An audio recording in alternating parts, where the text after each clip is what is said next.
sura hi ubek sia hi leya suru le e kina I chiat to lo na và na ro khomin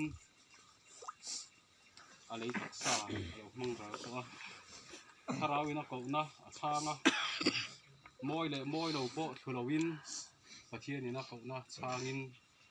khovelina hriat thiam lo in harawina ko na changin khovelina khen be in Krista dan he la ya lo tuara wini hi kan lo thenga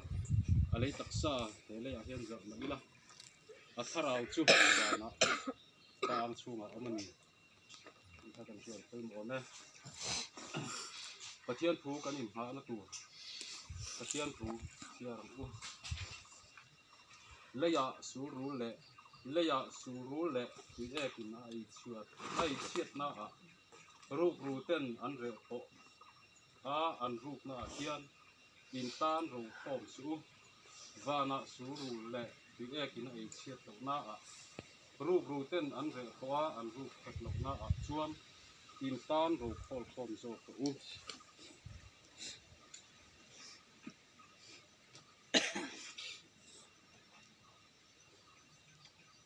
Sabra dung som patum lang som patum hian chuti chuan ama mu sut na chuk kurin